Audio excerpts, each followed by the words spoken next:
further with Ethan and Chi-hin, the Fedora guys. First thing we do is gather together to figure out how to enter the scene, and also film and take photos of the evidence.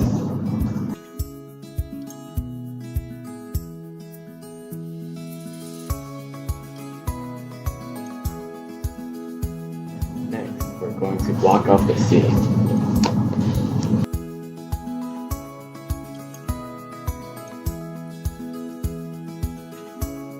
Measure the distance of each piece of evidence from the axis and then create a digital rendition of the scene.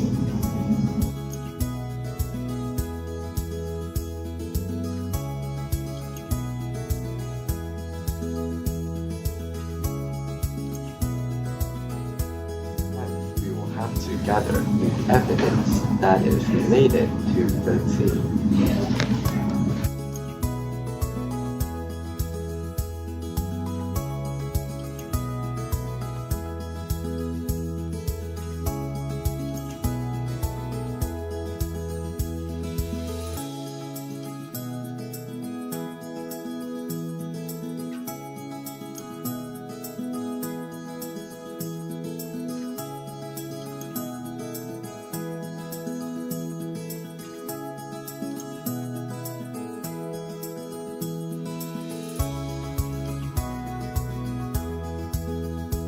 Evidence we gathered from the crime scene are newspaper 1, newspaper 2, newspaper 3, a rope, cocaine, cigarettes, paper towels, a knife, a shirt, a shoe, and blood.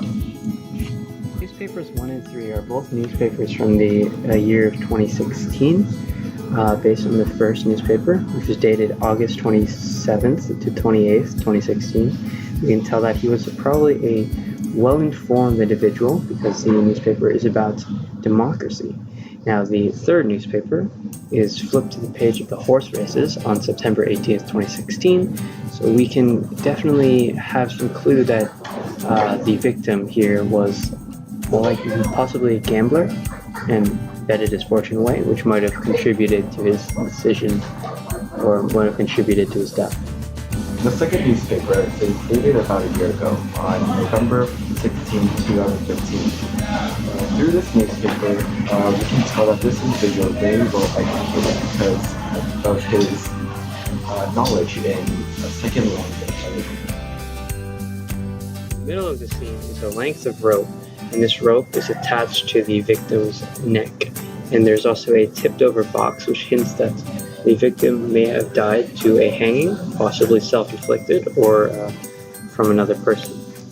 After analyzing the copious amount of cocaine that was laying around on the box and the empty box of cigarettes, we, the Fedora folks, have come to a conclusion that this victim was probably a drug addict and was addicted to smoking.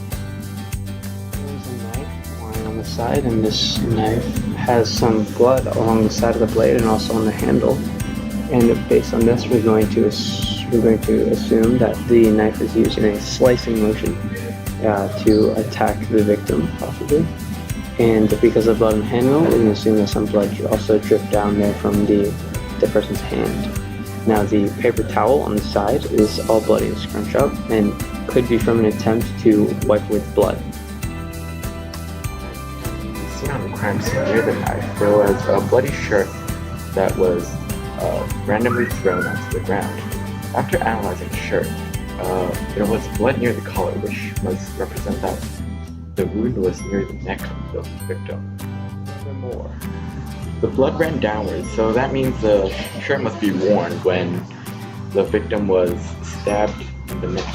However, after analyzing the blood spurts, we have concluded that it did not impact any of the major arteries because there were no aortas around. Also, the presence of two female shoes colored beige. One was in the chest, the other was across the chest. The print on the bottom of the shoe does not match the like footprints on the paper. However, closer analysis reveals the shoes smell super rank and likely could not have belonged to a woman themselves. It revealed that on the night of the to death. They were flying pink peacocks and also various purple pigs.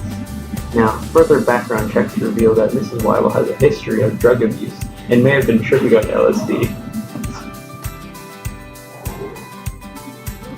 We interviewed Mr. Wilson for one of our eyewitnesses. Now, upon interviewing him, he recalls knowing an individual who attended a sex change. Knowing the individual, he concluded that they were very conflicted eternally. Now, one day, he heard a few clatters in the art gallery, but he decided not to investigate. He assumed that it was Hongim, and therefore he didn't bother going anywhere. We believe that the victim is a transsexual woman turned man. With this in mind, he explains why there was a female shoe, a female bone structure, and a female shirt. This victim also struggles with schizophrenia based on the ransom note. The only logical reason why he would want to commit suicide is solely based on his struggles and confusion. To deal with his problems, he turned towards drugs and gambling. After having enough, he decided to end things, hence the slashing of the neck and the pool of blood on the shirt. Knowing he missed an artery, he then proceeded to hang himself.